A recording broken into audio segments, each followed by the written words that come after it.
गंगा जल को भर कर लाया जाता है, तुम जहां जाओगे वहां के गंगा जल को भर कर लाया जाता है, केवल काशी का गंगा जल भरकर नहीं लाया जाता। काशी का गंगा जल भरकर क्यों नहीं लाते? क्योंकि काशी के गंगा जल में छोटे छोटे जीव होते हैं, उसकी रज में जीव होते हैं, उस काशी की भूमि पर जीव होते हैं, वो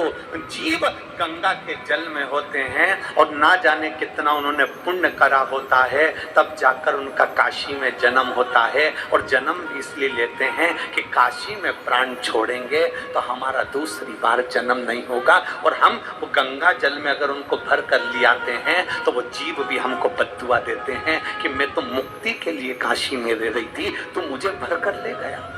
मैं मेरे मोक्ष के लिए रह रही हूं, मैं मुक्ति के लिए रह रही हूं। शिव महापुराण की कथा कहती है ब्रज की रज में जाना तो ब्रज की रज को उठा कर नहीं लाना, गोवर्धन नाथ जी की परिक्रमा करने जाना तो गोवर्धन नाथ जी के शिलाखंड को मेरे गिरिराज बाबा को लेकर मत आना। आप किसी तीर्थ में घूमने के लिए जाना तो वहां की रज को लेकर मत आना, ना जाने उस रज में, उस जल में ना जाने कितने जीव होंगे जो तप कर रहे होंगे, साधना कर रहे होंगे और भगवान से प्रार्थना कर रहे होंगे कि आपके चरण की रज मिलेगी। कोई संत के चरण की रज, कोई सदगुरु के चरण की रज, कोई जीव के चरण की रज मिलेगी और कल्याण हो जाएगा। हाँ,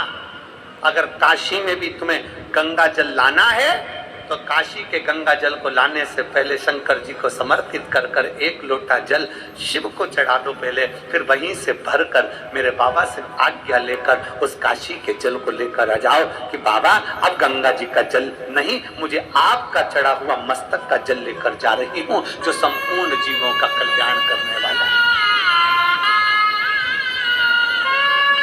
जिस काशी का केवल नाम उच्चारण ही हमारे जीव की कल्याण कर देता है। 5 बार काशी काशी बोला, जीव का उद्धार हो गया।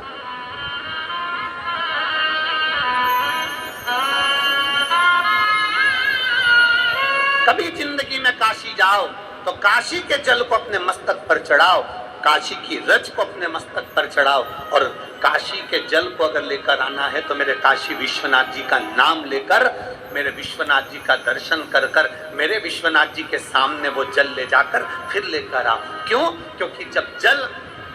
काशी विश्वनाथ जी के सामने जाएगा तो उस जल पर मेरे बाबा की दृष्टि पड़ जाएगी और हम जैसे जीवों का कल्याण होता है वैसे जल के जीवों का भी कल्याण हो जाएगा।